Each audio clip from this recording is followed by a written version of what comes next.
Good morning, everybody. This is Stephen Pugh of the Home Bible College. I want to give a book review today on one of my Bibles which I've had. This was the possession of my mother, and when she passed away it was handed over to me.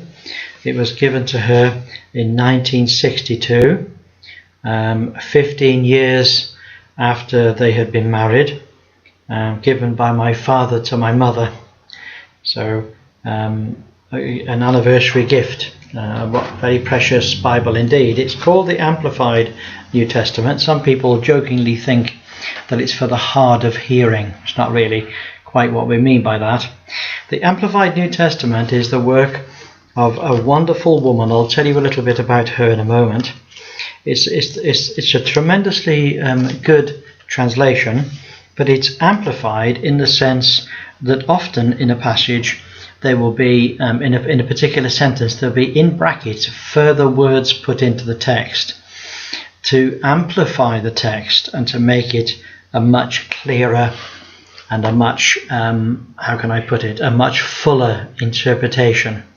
Now, the Amplified Bible was an English translation of the Bible produced by Zondervan, which is a subsidiary of News Corporation, and the Lockman Foundation. The first edition was published in 1965, and it's largely a revision of the American Standard Version of 1901, with reference made to various texts in the original languages. Now, the American Standard Version was very much a revision of the King James Version.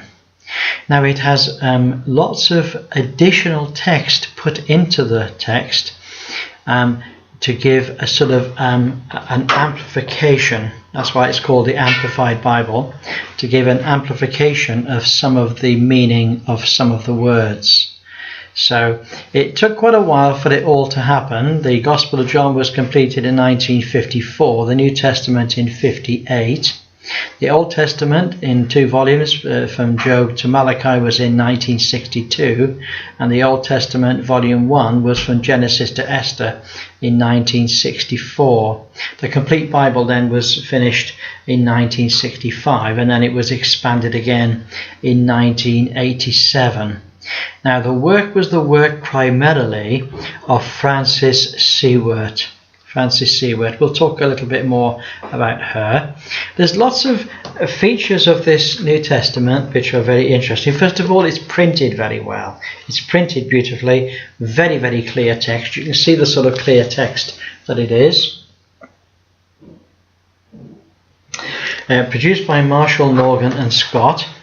It had, for example, the titles of deity were set off within commas.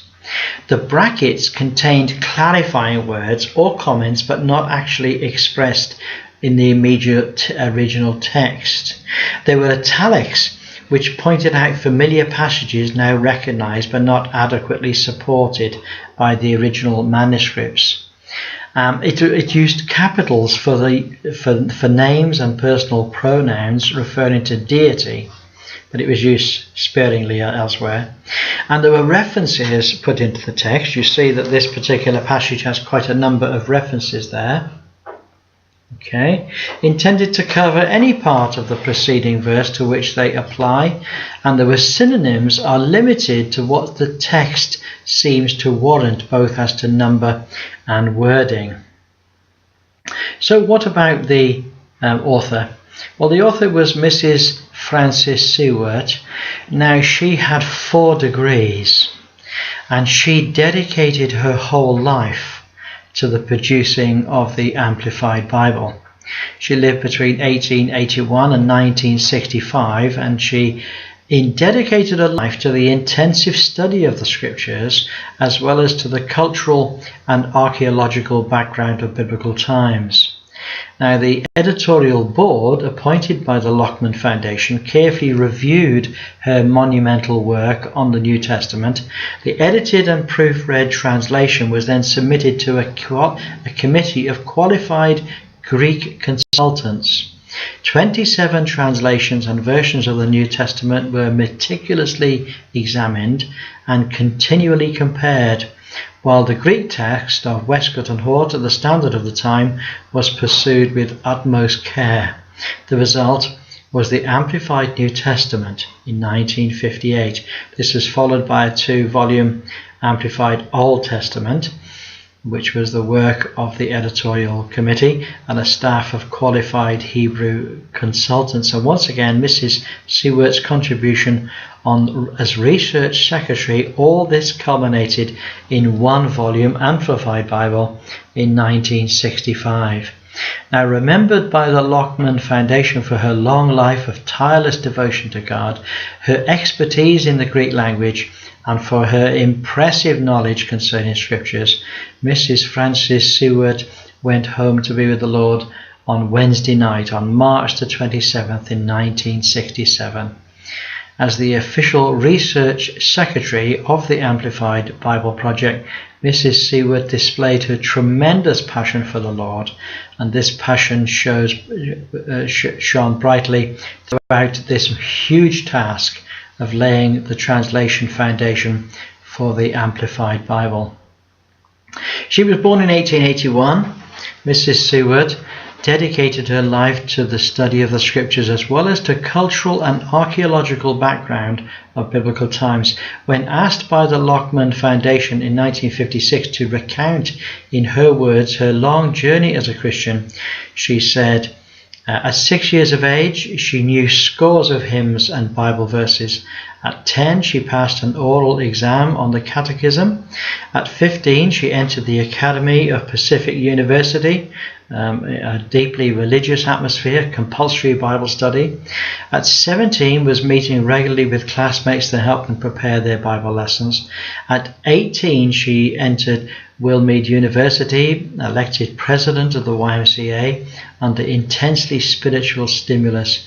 She was elected editor of the Wilmette Collegian and by a unanimous vote of all factions of the student body. At 22, she married a minister who was a brilliant Greek student. At 24, she began helping ministers in their public written work, religious authors and editors with their manuscripts, writing stories for Sunday school materials, some to be translated into German, and later articles of such periodicals as the Sunday School Times. At 29, she received an MA degree. The subject was the effect of the Bible on the English language. At 32, she received a Bachelor of Divinity degree. And at 33, teaching Bible to girls and women on campus at the University of Washington, downtown in Seattle, from cities, high schools and factories. At 36, she was teaching young people and teachers of the Bible in Denver, Colorado. At 40, she was teaching the Bible daily at Clay County High School, Kansas. 16 communities were represented, in constant demand for Bible lectures at clubs and conventions and in organized classes. 254 such talks in 1 year. That's quite a record, isn't it? So she was a person of huge ability. In 1940, she was left a widow and devoted full-time to Bible research for ministers and religious writers. From 1952 to the present, she devoted her time almost entirely to the translation task which now was in hand, with the work of the Gospel of John which preceded it. For her immense educational preparation and thorough knowledge of the Scriptures, Mrs. Seward always remained a humble servant of the Lord.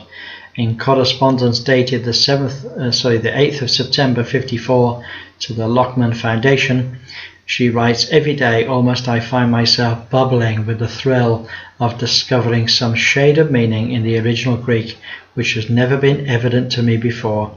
I have averaged 4 hours of study, a serious study, every day since 1914. I was then already a theological seminary graduate, and yet I am finding daily evidence of the fact that there are countless scripture passages which have been obscure to me until now." And so this dear woman of God has left us this massive legacy in just a little volume, the Amplified New Testament. Would I recommend it to people? I most certainly do. I think it's a superb translation. It is exceptionally well researched and very, very well printed and put together. So I highly recommend it to you all. Well, God bless you. I look forward to speaking to you next week. Have a great day, and bye for now.